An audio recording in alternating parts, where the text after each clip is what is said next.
Shalom saudaraku, saat ini memang cuaca terik, terang, tapi kita yakin hati kita tetap menyala-nyala buat Tuhan. Saudaraku, kita akan belajar tentang mutu rohani. Saudara setia pada Tuhan, saudara berkorban pada Tuhan, itu Tuhan punya ukuran mutu yang indah. Kita mau baca di dalam 2 Timotius 2 ayat 20 dan 21 saya bacakan. Dalam rumah yang besar bukan hanya terdapat perabot dari emas dan perak, melainkan juga dari kayu dan tanah. Yang pertama dipakai untuk maksud yang mulia, yang terakhir untuk maksud yang kurang mulia.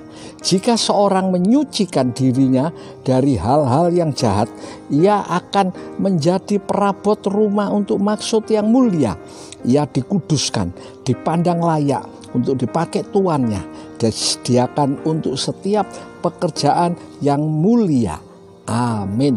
Saudaraku, Tuhan bilang di dalam rumah yang besar, saudaraku, dalam gereja, di tengah masyarakat, itu terdapat banyak orang yang katanya beriman, mengakunya beriman, saudaraku, tapi Tuhan bilang itu orang yang, saudaraku, seperti perabot rumah. Itu ada yang baik, saudaraku, di dalam istilah Alkitab dikatakan dari emas, dari perak. Ini barang berharga, saudara. Ini barang yang bermutu, emas. Saudara, orang tidak punya emas, saudaraku, ya tidak terlalu terpengaruh. Tapi coba rumah tidak ada sendok, saudaraku. Rumah tidak ada, ya saudaraku, mungkin atau sotil, tempat menggoreng, saudaraku, atau ulek, saudara tahu. Kalau buat tempe penyet itu pakai ulek, saudara, diulek. Saudaraku, itu dapur tidak jalan, saudara. Dapur macet, ya. Saudaraku, depot macet. Kalau itu tidak ada, saudaraku. Tapi tidak pakai cincin emas, tidak apa-apa, saudara. Tapi orang pergi ke pesta, ada orang yang bawa sendok atau sotil ditaruh di belakang, saudaraku, dari pinggangnya, tidak ada. Atau bawa ulek di dalam tasnya, tidak ada. Yang dibawa perhiasan, emas, perak. Saudaraku, ini barang berharga, saudaraku. Karena itu Tuhan inginkan mutu di hadapan Tuhan. Saudara-saudara, banyak orang lihat coba dari penampilan, jumlah daripada jemaatnya berapa besar luas gerejanya, apa isi di dalamnya, speaker buatan mana. Itu yang sering jadi ukuran, itu dunia, saudaraku. Tapi di hadapan Tuhan, mutu yang indah itu adalah ketaatan, itu adalah kesetiaan. Saudaraku, Ayub itu mutunya begitu indah. Saat barang-barang berharga hilang, bahkan milik paling berharga, 10 anaknya mati, Ayub bilang apa? Ayub 1:21, luar biasa. Aku lahir telanjang, datang tidak bawa apa-apa, sekarang diambil oleh Tuhan. Saudaraku, titipan ini diminta kembali, 10 anaknya mati, hartanya habis. Ayub bilang apa? Segala puji bagi Tuhan, segala puji bagi Tuhan. Ini mutu yang mahal, saudaraku. Ini tidak bisa diciptakan. Tuhan tidak bisa menciptakan orang taat, tidak bisa. Ketaatan, kesetiaan, saudaraku, ketekunan, itu kerjasama. Tuhan menyediakan fasilitas, diberi kemampuan, diberi kesehatan, saudaraku. Tapi putusan itu dari kita. Kalau kita mau taat dengan Tuhan, seperti Abraham dipanggil oleh Tuhan, dia taat, dia bilang, ya, ku jawab ya, saudara. Berapa orang Kristen, dia berkata ya, kalau cocok dengan hatinya. Tapi kalau tidak cocok, nanti dulu. Ini mutu yang rendah, saudara. Yunus itu mutu rendah, saudaraku. Disuruh ke Niniwe, malah sembunyi pergi ke Tarsis. Tuhan hajar dia. Tuhan olah dia supaya menjadi orang yang taat dan setia. Saudara, ketaatan itu perlu pelajaran. Saudaraku, kita di sekolah saja diajar, dididik supaya setia, taat, terus bertumbuh, belajar. Saudaraku, itu orang mengerti, tapi itu menghasilkan barang fana. Lulus jadi sarjana, lulus jadi profesor, hanya menghiasi batu nisan. Tidak dibawa ke sorga, saudara. Di sorga itu tidak ada jabatan pendeta, profesor, sarjana, tidak ada. Di sana yang ada hamba yang setiawan, hamba yang taat, hamba yang sungguh-sungguh. Ini mutu yang indah, saudaraku. Tapi Tuhan bilang ada mutu yang lain, saudara, kurang mulia dari kayu, dari daun, saudaraku, dari barang-barang fana. Selesai. Banyak orang melayani Tuhan untuk barang yang fana supaya dihargai. Kalau sudah namanya tidak disebut, gelarnya saja ketinggalan satu, ngamuk-ngamuk, saudaraku, tersinggung dia, marah. Tapi kalau namanya, disanjung-sanjung, dipuja-puja, saudaraku, itu pikiran dunia. Tapi ukuran Allah itu adalah ukuran sorgawi.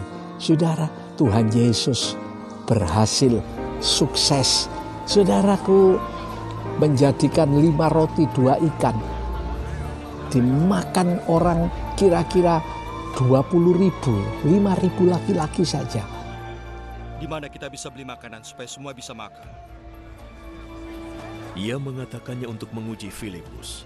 Sebenarnya ia sudah tahu apa yang akan dilakukannya. Agar setiap orang bisa makan sedikit, dibutuhkan lebih dari 200 keping perak untuk membeli roti.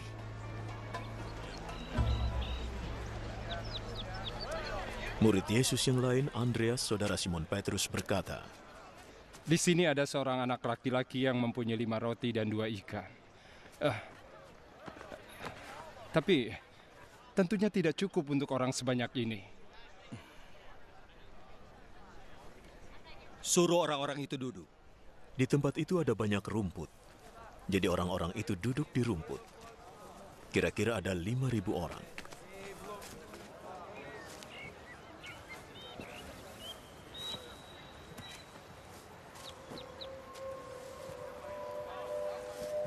Yesus mengambil roti, mengucap syukur kepada Allah,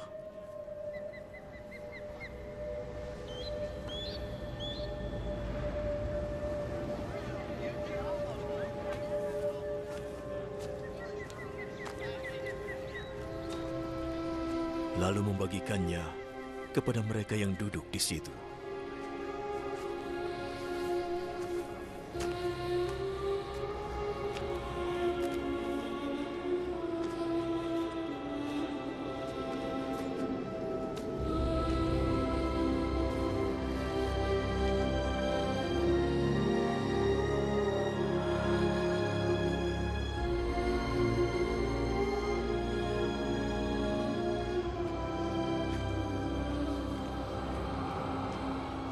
Ia melakukan hal yang sama pada ikan.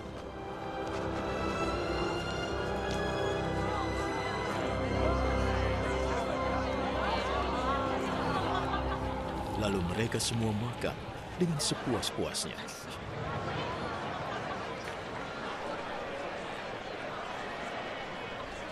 Setelah semua sudah kenyang, ia berkata kepada murid-muridnya, "Kumpulkan makanan yang berlebih.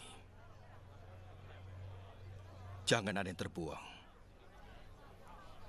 Lalu mereka mengumpulkan 12 bakul penuh kelebihan makanan dari 5 roti dan 2 ikan yang dimakan oleh orang banyak itu. Melihat keajaiban yang dibuat oleh Yesus, orang-orang itu berkata, "Sungguh ini adalah nabi yang diharapkan datang ke dunia." Yesus tahu mereka datang untuk memaksa dia menjadi raja mereka. Oleh karena itu ia lalu pergi menyingkir ke perbukitan. Bukan main. Tapi Yesus tidak mau diangkat jadi raja. Yesus tidak mau ditinggikan, saudaraku. Sebab tujuan Yesus mulia di seberang sana. Apa kata Tuhan? Apa kata firman Tuhan? Begitu juga kita berlelah. Saudaraku, saya menyampaikan firman Tuhan ini di bawah teriknya sinar matahari, saudara. Ambil view yang bagus. Saudara tidak lihat, tapi Tuhan lihat. Malaikat juga lihat. Iblis juga lihat, saudaraku. Hati kita biar menyala-nyala untuk Tuhan. Kita tidak tujuan cari puji. Kita tujuan hanya ingin berkenan kepada Tuhan. Banyak orang tujuannya hanya untuk cari duit. Itu sampai kubur habis, saudara. Tapi biar kita namamu tercantum dalam kerajaan sorga. Ya, saudara lihat, ini yang terjadi. Sebab itu kita tetap setia, bertekun sampai nafas yang terakhir atau kedatangan Tuhan. Saudara akan mengalami kemuliaan Tuhan. Kita berdoa, saudara. Kita berdoa saat ini. Tuhan, kami bersyukur Tuhan jadikan para pemirsa istimewa jemaat GTI Bukit Zaitun Denpasar Bali, Tuhan berkati mereka supaya mutu mereka indah.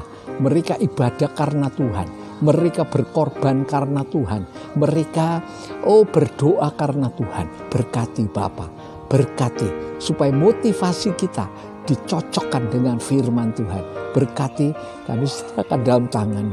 Kiranya kasih-Mu Bapa, anugerah-Mu Tuhan Yesus, persekutuan kuasa Roh Kudus menyertai setiap saudara-saudara mulai hari ini sampai Maranatha. Tuhan Yesus datang kembali di dalam nama Tuhan Yesus Kristus. Kami berdoa dan ucapan syukur. Semua yakin dan percaya bersama-sama mengatakan amin. Tetap setia, selidik firman Tuhan. Ikuti terus acara-acara ini sampai Tuhan Yesus datang. Tuhan memberkati. Shalom. Sampai ketemu dalam kesempatan yang akan datang. Amin.